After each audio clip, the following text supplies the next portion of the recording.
तर बघा, सर्व विद्यार्थ्यांना पुन्हा एकदा नमस्कार. नवीन टॉपिक, नवीन दिवस आणि एक जबरदस्त पार्ट. बघा, या ठिकाणी आपण सुरू करणार ॲप्लिकेशन ऑफ डिफरन्शिएशन या डेरिव्हेटिव्ह्ज, म्हणजे ॲप्लिकेशन डेरिव्हेटिव्ह्ज. मग तुमच्या मनात एक प्रश्न येऊ द्या की नेमकं टॉपिकचं नाव काय? डेरिव्हेटिव्हचे ॲप्लिकेशन. मग आता ॲप्लिकेशन म्हणजे काय? यूज, वापर, डेरिव्हेटिव्हचा वापर. बघा, प्रकरणाला सुरुवात करायच्या अगोदर मी तुम्हाला काही छोटे मोठे पॉईंट्स, काही छोट्या मोठ्या गोष्टी सांगतो, ते व्यवस्थित ऐकून घ्या. नंबर 1, सर्व विद्यार्थ्यांना एक विशेष सूचना किंवा एक स्पेशल गोष्ट सांगतो, ती म्हणजे ही की 12वीत विनाकारण बदनाम झालेला जो पार्ट आहे हा ॲप्लिकेशन डेरिव्हेटिव्ह. म्हणजे बाकीच्या पार्टपेक्षा सोपा असणारा भाग विद्यार्थ्यांनी अवघड करून टाकला. काय कारण आहे ते विद्यार्थ्यालाच माहीत. म्हणजे तुम्हाला सांगू का, हा एक सोपा पार्ट आहे. कारण ॲप्लिकेशन हा भाग आपल्याला इंटिग्रेशनमध्ये सुद्धा आहे, ॲप्लिकेशन हा भाग आपल्याला डिफरन्शियल इक्वेशनमध्ये सुद्धा आहे आणि रनिंग आपल्याला डेरिव्हेटिव्हमध्ये सुद्धा आहे. तर नेमकं ॲप्लिकेशन म्हणजे काय असतं ते समजून घ्या. तर ॲप्लिकेशन म्हणजे काय? आपण जे टॉपिक शिकलो त्या टॉपिकचा वापर आपण नेमका डे टू डे लाईफ किंवा व्यवहारात कोणत्या ठिकाणी करू शकतो. आलं का तुमच्या लक्षात? म्हणजे आता एक छोटंसं उदाहरण मी तुम्हाला घेतो की आपण घरी साखर मोठ्या प्रमाणात वापरतो. मग तुम्हाला अगोदर कोणीतरी एक सांगितलं की समजा तुम्ही काय दुसऱ्या ग्रहावरून आले, एक उदाहरण समजून घ्या, आणि तुम्हाला हे जे शुगर असतो, पांढरा पदार्थ, हा स्वीट लागतो हे माहीतच नाही आहे. असं कल्पना करा. तर या ठिकाणी तुम्हाला हा प्रश्न सांगितला जातो की ही साखर आहे, ही गोड आहे. मग हिचा वापर तुम्ही कोणकोणत्या ठिकाणी करू शकता? अरे, असा कोणताही पदार्थ जो गोड बनवला जाणार आहे त्या पदार्थासाठी या पदार्थाचा वापर होणार, साखरेचा. मग ती तुम्ही चहा समजा, मग तुम्ही काही स्वीट पदार्थ समजा, गुलाबजामुन समजा. आता म्हणजे तोंडाला पाणी आलं असं गुलाबजामुन वगैरे नाव घेतल्यानंतर. तर जे काही स्वीट पदार्थ आहे, साधा एक चॉकलेट बनवायचं असलं तरीसुद्धा याचा वापर होणार. म्हणजे आपण साखरेच्या जागी आता वापरू डेरिव्हेटिव्ह. एक्झाम्पल असं होतं, जे काही आपण डेरिव्हेटिव्ह शिकलो या डेरिव्हेटिव्हचा वापर कोणकोणत्या ठिकाणी होऊ शकतो. जसं साखरेचा वापर आहे जो स्वीट पदार्थ आहे हा बनवण्यासाठी होऊ शकतो, तो डिफरन्शिएशनचा वापर कुठं होऊ शकतो. तर असे गणितातले जे भाग जे प्रत्यक्षात सांगणं थोडे मुश्किल आहे, 100% आन्सर ज्याचे मिळवणं मुश्किल आहे, मग असे भाग की जे थोडे मोठे डिफरन्स जरी असतील ते आपण डेरिव्हेटिव्हच्या मदतीनं सांगू शकतो. कारण डेरिव्हेटिव्ह्ज म्हणजे काय? डिफरन्स म्हणजे काय? थोडाफार फरक, a small increment in object. तर या ठिकाणी आपल्याला डिफरन्शिएशनचा वापर होतो. हे झालं थोडक्यात की what happen in application differentiation, की ॲप्लिकेशन डिफरन्शिएशन या भागात नेमकं काय होणार. आणि दुसरी एक गोष्ट सांगू का, बऱ्याच वेळेस विनाकारण हा भाग विद्यार्थ्यांना अवघड फक्त एका कारणामुळे वाटतो की इथं तुम्हाला शाब्दिक प्रॉब्लेम सॉल्व्ह केल्यासारखं वाटतं.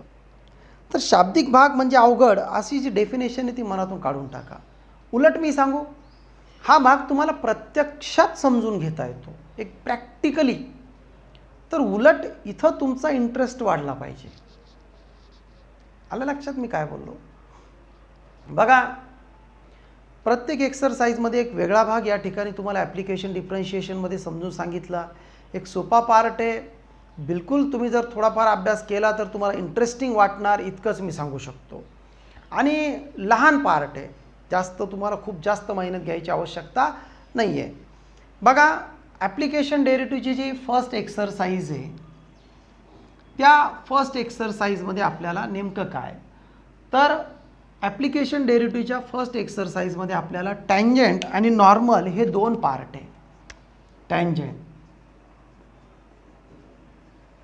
And normal. आता तुम्ही म्हणसाल सर हा तर जॉमेट्रिकल पार्ट वाटतो आणि तो डेरिव्हेटिव्ह कसा आला, आता ते सांगतो ना मी. तर याच्या अगोदर टँजंट म्हणजे काय हे आपल्याला माहीत आहे की टँजंट, ज्याला आपण मराठी स्पर्शिका म्हणतो. अ line touch the curve at a single point, it is called tangent. कोणत्याही कर्वला किंवा डायग्रामला एका पॉईंटमधून स्पर्श करून जाणारी रेषा म्हणजे स्पर्शिका असते. मग what is mean by normal? तर नॉर्मल म्हणजे एक्झॅक्टली काय असतो ते सुद्धा समजून घ्या. त्याच्यासाठी मी एक छोटंसं उदाहरण घेतो या ठिकाणी. तर हा आपला सर्कल आहे असं समजा. आता थोडा वाकडा तिकडं दिसू शकतो, ते मी पुरेपूर प्रयत्न केला सर्कल दाखवायचा. आणि या सर्कलला मी एक अशी स्पर्शिका इट इज कॉल्ड टँजंट काढतो. ठीक आहे. Let P be the point of contact. आणि पी त्यांचा आपण काय समजू? कॉन्टॅक्ट पॉईंट, की जो सर्कल आणि या टँजंटचा contact point. It is called at the point. त्याला शब्द वापरला जातो at the point, contact point. मग पी या ठिकाणी ही लाईन आणि सर्कल एकमेकांना टच होणार आहे. मग ह्याच कॉन्टॅक्ट पॉईंटवर जी लाईन परपेंडिक्युलर असती का, लाईक दिस, ही ब्ल्यू लाईन, दुसरी line he, it is called normal. हिला आपण नॉर्मल म्हणतो. आणि ही जी लाईन आहे it is tangent. He tangent, he tangent, ही नॉर्मल. मग आता या दोन लाईनमध्ये आपल्याला काय म्हणजे समथिंग स्पेशल काय वाटतं? तर टँजंट जिथं टच होणार त्या लाईनवर ही परपेंडिक्युलर असणार. कोणताही अँगल नाही तयार करणार, ती परपेंडिक्युलर असणार. मग आता परपेंडिक्युलरमुळे तुम्हाला काय समजलं? तर बघा, दोन लाईन जर एक दुसऱ्याला परपेंडिक्युलर असतील तर त्यांच्या स्लोपचा प्रोडक्ट -1 असतो. हे आपण 11thला पेअर ऑफ स्ट्रेट लाईन या टॉपिकमध्ये शिकलो. म्हणजेच ही जर लाईन घेतली आपण L आणि ही जर लाईन घेतली M, तर L आणि M लाईनचा जो स्लोप आहे त्यांचा प्रोडक्ट -1 येणार. म्हणजे slope of line L into M is equal to -1. थोडक्यात सांगू का, L लाईनचा जो स्लोप असणार लाईक 2/3 आपण कन्सिडर केलं एक मनातल्या मनात, त्या स्लोपला इन्व्हर्स करा, उलटं करा आणि साईन चेंज करून टाका. म्हणजे -3/2 हा दुसऱ्या लाईनचा स्लोप असतो Mचा. Why? They are perpendicular each other. म्हणजे चला थोडक्यात इतकं तर तुम्हाला समजलं ना की टँजंट म्हणजे काय असतं. टँजंट तर माहीतच होतं आपल्याला, आणि नॉर्मल म्हणजे काय असतं. आता ॲप्लिकेशन डेरिव्हेटिव्ह. डेरिव्हेटिव्ह त्याचा आपल्याला उपयोग कसा येणार? तर बघा, मी हे टॉपिक सुरू करायच्या अगोदर काही जॉमेट्रिकल भाग तुम्हाला सांगतो. आपल्याला 11th स्टँडर्डला पेअर ऑफ स्ट्रेट लाईन हे टॉपिक होतं. चला, आपली 11वी इतकी व्यवस्थित झाली नाही, आपण डायरेक्ट 12वीची म्हणजे या ठिकाणी काय यूज होणार तिचंच चर्चा करू. तर आपल्याला एक स्लोप पॉईंट फॉर्म्युला नावाचं सूत्र होतं, ते या एक्सरसाइजमध्ये वापरल्या जाणार. Slope point form. तर हा फॉर्म्युला काय? y - y1 is equal to x - x1 हा फॉर्म्युला आहे. आणि हा जो y1 आणि x1 असणार आहे का, हे आपल्या लाईनवरच्या त्या पॉईंटचे कॉर्डिनेट असणार आहे, जिचं इक्वेशन आपल्याला काढायचं आहे. आणि हे आपल्या लाईनचा स्लोप असणार आहे. म्हणजे ज्या वेळेस तुम्हाला एखाद्या लाईनचा स्लोप आणि त्या लाईनवरचा पॉईंट माहीत असतो, त्यावेळेस तुम्ही स्लोप पॉईंट फॉर्म्युला वापरून त्या रेषेचं इक्वेशन काढू शकता. तर आता पुन्हा एकदा सांगतो, हे वाटल्यास तुम्ही लिहून घेऊ शकता आणि पुढची एक्सरसाइज सुरू करायच्या अगोदर हे पाठ करा. Point number 1, if two lines are perpendicular each other then the product there slope is -1.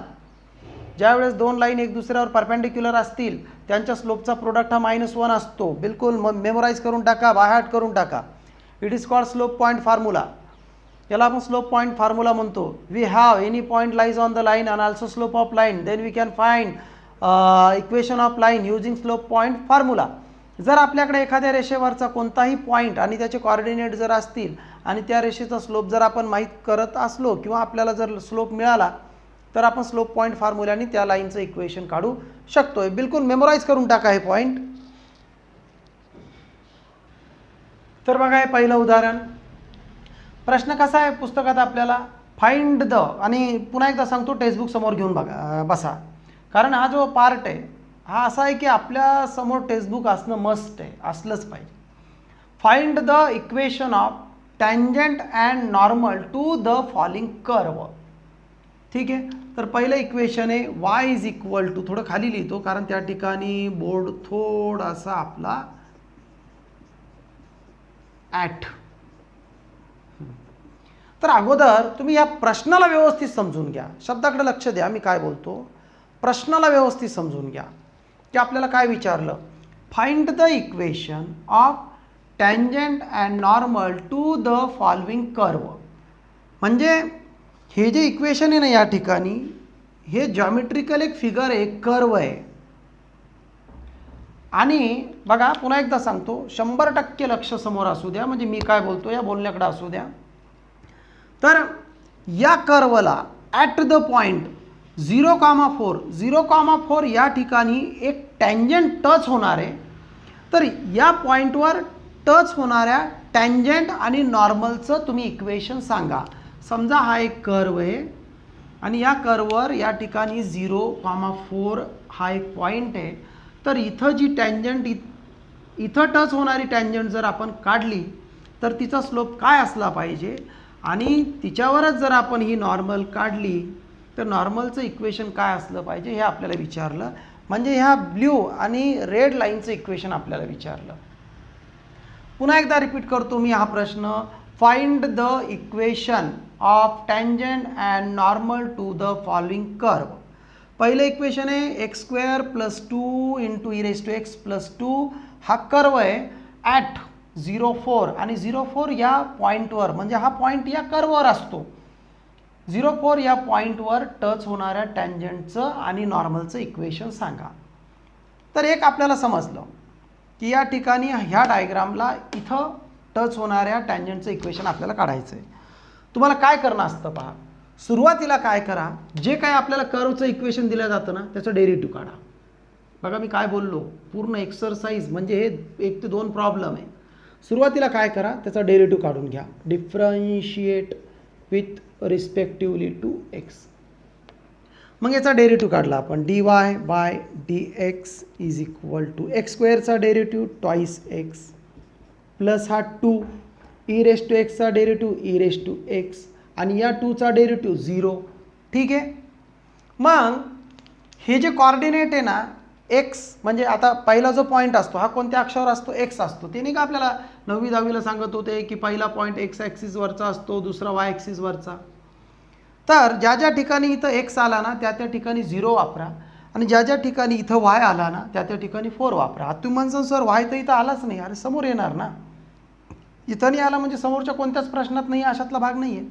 तर हे वापरताना अगोदर असं लिहा dy/dx ॲट 0,4. म्हणजे आम्ही आता समोरची जी व्हॅल्यू आहे dy/dxची तिच्यात xच्या जागी 0 आणि yच्या जागी 4 वापरणार. तर हा 2 × 0x + 2 × e⁻0. तर बेशून्य झालं 0. ठीक आहे. हा प्लस हा 2 आणि e⁻0 एनिथिंग ⁻0 काय असतो 1. म्हणजेच तुमचं उत्तर काय आलं 2. तर इथं जे उत्तर येतं ना हे शब्दाकडे लक्ष द्या, मी काय बोलतो. हे जे उत्तर येतं हे उत्तर तुमच्या लाईनचा स्लोप असतो, हे डेरिव्हेटिव्ह सांगतो. म्हणजे इथपर्यंतच डेरिव्हेटिव्हचा वापर आहे तुम्हाला. म्हणजे आपण काय केलं, ज्या कर्वचं इक्वेशन आपल्याला सांगितलं ना त्याचा डेरिव्हेटिव्ह काढला आणि टँजंट जिथं टच होणार आहे त्याचे कॉर्डिनेट एक्सचा पॉईंट एक्सच्या जागी आणि वायचा पॉईंट वायच्या जागी सबस्टिट्यूट केले. वाय तर इथं नव्हताच, आपलं उत्तर 2 आलं. तर येणारं उत्तर त्या टँजंटचा स्लोप दाखवत असतं.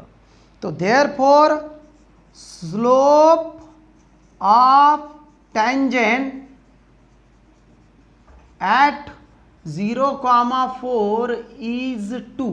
म्हणजे आपण काय लिहिलं या ठिकाणी की 0,4 या पॉईंटवर टच होणाऱ्या टँजंटचा स्लोप हा 2 असेल किंवा 2 राहील. मग आता पहा टँजंट या ठिकाणी टच होणार आहे. हा पॉईंट 0,4 आहे म्हणजे हा पॉईंट आपल्या टँजंटवर सुद्धा आहे आणि टँजंटचा स्लोप आपल्याला मिळाला. म्हणजे आपण स्लोप पॉईंट फॉर्म्युला वापरून टँजंटचं इक्वेशन काढू शकतो. मी एक असं पार्टिशन करतो या ठिकाणी. मग तो देअरफॉर स्लोप ऑफ टँजंट, ते तर आपण लिहिलं, सॉरी स्लोप ऑफ टँजंट लिहिलं. आता डायरेक्ट लिहू आपण equation of tangent. Therefore equation of tangent. आता फक्त टँजंटचं इक्वेशन का नाही, तर इथं टच होणार आहे कोणत्या, तो इक्वेशन ऑफ टँजंट ॲट 0,4. तर 0,4 या पॉईंटवर टच होणाऱ्या टँजंटचं इक्वेशन बरोबर y minus y1 is equal to m x minus x1. हा y आणि y1च्या जागी आता हे जे कॉर्डिनेट होते 0,4, तर x डिनोटेड 0 और y डिनोटेड 4, तर आपण y1च्या जागी घेतला 4, कारण x1 y1 काय आपल्या लाईनवरचे पॉईंट, त्याचे कॉर्डिनेट. m स्लोप आहे, स्लोप किती आला 2, म्हणजेच 2x आणि x1 किती आहे 0, म्हणजेच आपलं उत्तर आलं y minus 4 is equal to 2 into x twice x 2 into 0 0 मी नाही लिहिलं, इंटरचेंज केल्यानंतर हे आलं ट्वाईस एक्स, y तिकडे गेल्यानंतर मायनस y, 4 तिकडे गेल्यानंतर plus 4 is equal to 0. This is equation of tangent. बरं, आता आपल्याला नॉर्मल सुद्धा काढणं आहे. अरे काय विचार करता, नॉर्मल हिच्यावर परपेंडिक्युलर असतो ना, म्हणजे स्लोप ऑफ नॉर्मल काय येणार, स्लोप ऑफ नॉर्मल. म्हणजे आपण म्हणतो अरे बाबा नॉर्मल जी लाईन असते का ती आम्हाला माहिती आहे, तिचा स्लोप काय असतो बघा. आता पुन्हा एकदा तुम्हालाच प्रश्न विचारतो मी, काय सांगितलं होतं मी, if two lines are perpendicular, दोन लाईन जर परपेंडिक्युलर असतील तर स्लोपचा प्रोडक्ट हा -1 आला पाहिजे. मग जर टँजंटचा स्लोप 2 आहे तर नॉर्मलचा किती असणार, याला 2ला उलटं करा, म्हणजेच काय असतो हा 2/1 असतो ना, उलटं कराच म्हणजे इन्व्हर्स करा, हा 1/2 आणि साईन चेंज करा. अरे म्हणजे 2ला जर तुम्ही -1/2 नी जर मल्टिप्लाय केलं तरच -1 येणार ना, म्हणजे या ठिकाणी जे स्लोप ऑफ नॉर्मल आहे इज -1/2. काही त्याला इतकं व्यवस्थित लिहायची आवश्यकता नाही आहे, कारण त्यांना माहीत आहे की या विद्यार्थ्यांनी 11वी ते पूर्ण टॉपिक अभ्यासलं, इतकं त्याला समजतं की दोन लाईन जर परपेंडिक्युलर असतील तर slope of their product is -1. म्हणजे ह्या नियमाने आपण नॉर्मलचा स्लोप मिळवला. आता बघा मी तुम्हाला सुरुवातीला काय सांगितलं की हा कर्व आहे, हां ही रेड कलरची टँजंट आहे, टँजंट इथं टच झाली आणि ही दुसरी लाईन नॉर्मल आहे. आता हा पॉईंट तिन्ही कर्ववर येतो, हा पॉईंट तिन्ही इक्वेशनवर आहे, तो पॉईंट ह्या कर्ववर आहे, तो पॉईंट ह्या टँजंटवर आहे, ही टँजंट, आणि तो पॉईंट नॉर्मलवर सुद्धा असणार आहे. म्हणजे नॉर्मल सुद्धा एक अशी लाईन आहे आता की तिच्यावरचा एक पॉईंट आपल्याला माहिती आहे 0,4 आणि नॉर्मलचं हे स्लोप -1/2. तर पुन्हा slope of equation of normal, equation of normal. तर नॉर्मलचं इक्वेशन पुन्हा काय y मायनस y1, तर y1च्या जागी काय घेणार आपण, पुन्हा तेच घेणार 4 m, तर m आला -1/2, x मायनस x1, x1 पुन्हा तो 0, म्हणजे तोच पॉईंट वापरला 0,4, हा 2 इकडं आला, हे झालं 2y मायनस 4 2 जा 8 is equal to -x. x सुद्धा इकडे बोलून घ्या, x plus 2y minus 8 is equal to 0.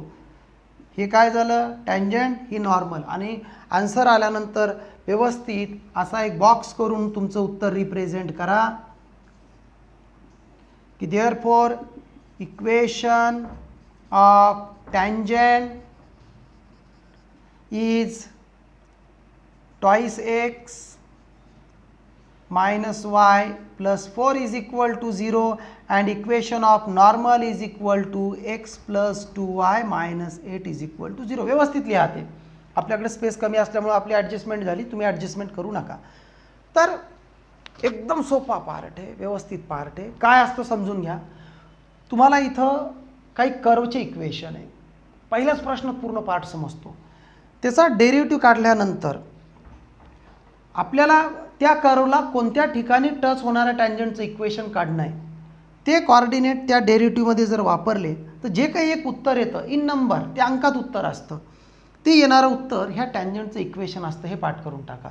This derivative be the slope of given tangent touch at the point 0,4. म्हणजे हा येणारा डेरिव्हेटिव्ह रिप्रेझेंट करतो 0,4 या ठिकाणी टच होणाऱ्या टँजंटचा स्लोप. बस इतकाच ओरिजिनलमध्ये डेरिव्हेटिव्हचा पार्ट होता. तुम्ही जर बारकाईनं जर विचार केला तर याच्यानंतरचा पूर्ण हा जॉमेट्रिकल पार्ट आहे जे आपण 11वी किंवा 10वी वर्गात शिकलो. यस, 10वीला स्लोप पॉईंट फॉर्म्युला होता. नंतर ह्या टँजंटचा स्लोप मिळाल्यानंतर आपल्या लक्षात येतं अरे यार ऑलरेडी टँजंट 0,4 या पॉईंटमध्ये टच होणार आहे, म्हणजे हा पॉईंट टँजंटवर आहे, म्हणजे we have the any point of tangent. आणि टँजंटचा स्लोप माहीत झाला तर आपण या ठिकाणी स्लोप पॉईंट फॉर्म्युला वापरून जे म्हणजे टँजंटवर असणारे जे पॉईंट आहे ते वायच्या जागी आपण वापरला 4 आणि एक्सच्या जागी 0, तो वापरून आपण टँजंटचं इक्वेशन काढलं. त्याच्यानंतर टँजंट आणि नॉर्मल एक दुसऱ्याला परपेंडिक्युलर आहे ह्या गोष्टीचा फायदा घेऊन जर टँजंटचं इक्वेशन 2 आहे तर कोणतीही टँजंटवर परपेंडिक्युलर असणारी लाईन म्हणजे तिचं इक्वेशन -1/2 असणार आहे. तर normal be also perpendicular on the tangent, तर नॉर्मल ही परपेंडिक्युलर असते, मग तिचं इक्वेशन आपण -1/2 घेतलं तर नॉर्मलवर सुद्धा हा पॉईंट असणार आहे. म्हणून इथं सुद्धा आपण y - y1 = x - x1, y1 आणि x1च्या जागी हेच कॉर्डिनेट वापरले, फक्त बदलला काय इथं स्लोप. तर हुशार विद्यार्थी इतका विचार करू शकतो, हेच जसं तसं लिहा, फक्त हा जो स्लोप आहे का याच्या जागी 2च्या जागी याला उलटा करा ते इथं लिहा, साईन चेंज करायचं आणि इनवर्स. तर ही झाली टँजंट, ही झाली नॉर्मल. म्हणजे ह्या कर्वला ह्या पॉईंटमध्ये टच होणाऱ्या टँजंटचं इक्वेशन असणार आहे आणि नॉर्मलचं इक्वेशन असणार आहे. ठीक आहे, खूप सोपा पार्ट होता. तुम्हाला एक सांगतो, ह्याच उदाहरणाला 1, 2, 3 वेळेस सॉल्व करा, ॲटोमॅटिकली पुढचे उदाहरणं सॉल्व करता येतील. ठीक आहे, व्यवस्थित लिहून घ्या.